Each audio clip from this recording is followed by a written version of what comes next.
The most dangerous part of a forbidden romance is not the first touch, it is the moment you realize you do not want to stop. Isabella told herself that what happened in the penthouse was nothing more than a lapse in judgment, a brief crack in her professional armor. But cracks have a way of spreading silently beneath the surface. The morning after the rain-soaked confession that was not quite a confession, she avoided looking at her phone for as long as possible, yet his message lingered in her thoughts like unfinished architecture. "I trust you more than anyone in this city." Trust was not flirtation, it was not desire, it was something deeper and far more intimate, and that frightened her more than his proximity ever could. At the construction site the following afternoon, the ocean wind felt sharper, colder, as if nature itself sensed the shift inside her. Alexander arrived moments later, stepping out of a sleek black car, composed as always, sunglasses hiding whatever emotion might betray him. To anyone watching, they were simply billionaire and architect, reviewing progress, discussing steel beams, and imported stone. But beneath the professional language, every glance carried memory. When their hands brushed while examining material samples, neither apologized. When their eyes locked, neither looked away quickly enough. Isabella redirected the conversation towards structure, load-bearing walls, foundation depth, anything solid, anything measurable, but Alexander had begun noticing the things she did not say. "You are different today," he observed quietly as workers moved around them. "Different how?" she asked, refusing to meet his gaze. "Careful," he replied, and the word felt like both accusation and confession. She reminded him and herself that boundaries existed for a reason. Reputations could shatter faster than glass, and gossip moved faster than blueprints in elite circles like theirs. Alexander had investors, board members, competitors who would exploit any weakness. Isabella had a firm built on credibility, years of sacrifice, sleepless nights, proving herself in a male-dominated industry that underestimated women who refused to compromise. This was not just about attraction, it was about risk. Yet risk was something Alexander understood better than anyone. That evening, he invited her to a private dinner under the pretense of discussing design revisions. She hesitated long enough to pretend she might decline, but curiosity overpowered caution. The restaurant overlooked the harbor, discreet, elegant, with dim lighting that made secrets feel safe. They sat across from each other at first, conversations centered on architecture, innovation, sustainability, but wine softened edges, and distance gradually disappeared. He asked her why she never married. She countered by asking why he never trusted anyone long enough to try. For a moment, silence stretched between them, heavy but not uncomfortable. "I built my empire by eliminating vulnerabilities," he said calmly, "and love is the greatest vulnerability of all." She studied him, seeing not the billionaire, but the boy who once had nothing. "Maybe you never saw love as strength," she replied softly. Something in his expression shifted, not defensive, not dismissive, but uncertain, as if she had stepped into territory no one else dared approach. When he walked her outside, the night air carried the scent of salt and rain, threatening again in the distance. "This is where we stop," he said suddenly, his voice controlled but strained. She felt her heartbeat echo in her ears. "Stop what?" she asked, though she understood perfectly.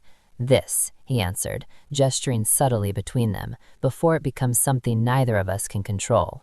Isabella knew he was right, and yet the idea of stepping back felt like abandoning a structure still under construction.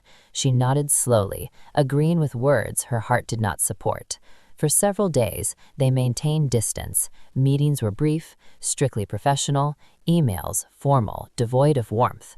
The shift was obvious and painful, like sunlight abruptly removed from a room.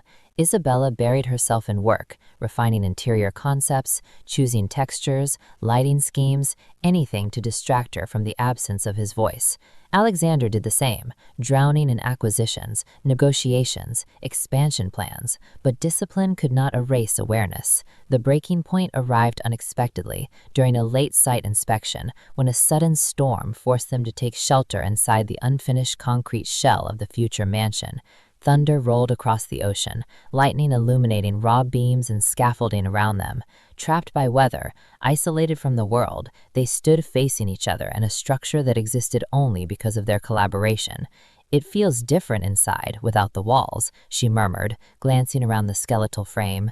"It feels honest," he replied, stepping closer, rain visible beyond the open structure. There were no glass barriers, no polished floors, no penthouse skyline, only vulnerability and unfinished edges. He reached for her, this time without hesitation, his hand warm against her rain-cooled skin, and she did not pull away. The kiss, when it came, was not explosive. It was inevitable, built from weeks of restrained tension, unspoken questions, and shared solitude. It tasted like rain and risk and the collapse of carefully constructed rules. For a moment, the world beyond the storm disappeared. No investors, no reputations, no consequences, only two people standing inside the blueprint of something neither fully understood. When they finally separated, reality returned with brutal clarity. "This changes everything," she whispered. "Yes," he agreed, but his tone carried no regret. The drive back to the city was silent, not from discomfort, but from realization. They had crossed the line they promised not to, and there was no redrawing it now. The following morning, headlines about Vale International's latest acquisition dominated business news, while Isabella's firm received unexpected scrutiny from industry insiders, curious about her sudden exclusive contract with the reclusive billionaire. Whispers began, subtle at first, then louder, suggesting favoritism, influence, personal connection. She felt the pressure building like structural stress beneath marble. Alexander offered protection, resources, influence to silence speculation, but she refused, unwilling to let her credibility depend on his power. Their relationship, already unbalanced by wealth and status, could not survive indebtedness. Tension grew, not from lack of feeling, but from external weight pressing inward. At a high-profile charity gala they attended separately, yet inevitably found each other across a crowded ballroom. Cameras flashed, investors watched, competitors observed every interaction. When he approached her, conversation hushed slightly around them. "You knew this would happen," she said under her breath, maintaining a composed smile for onlookers. "I knew it would be difficult," he corrected. Difficult was manageable, scandal was not. A rival executive made a pointed remark about mixing architecture with pleasure, and Alexander's jaw tightened subtly. Isabella responded before he could, sharp, intelligent, dismissing the insinuation without confirming anything. Yet she felt exposed, as if the world could read the truth written across her skin. Later, on the balcony overlooking the glittering city, she confronted him. "Your world is not built for this," she said quietly. "My world can adapt," he answered. "Can you?" she challenged. The question lingered, heavier than any confession, because loving a billionaire did not just mean private dinners and cliffside kisses. It meant public scrutiny, power dynamics, and constant negotiation between heart and hierarchy. He stepped closer, lowering his voice so only she could hear. "I am not afraid of losing money or status, Isabella. I am afraid of losing you."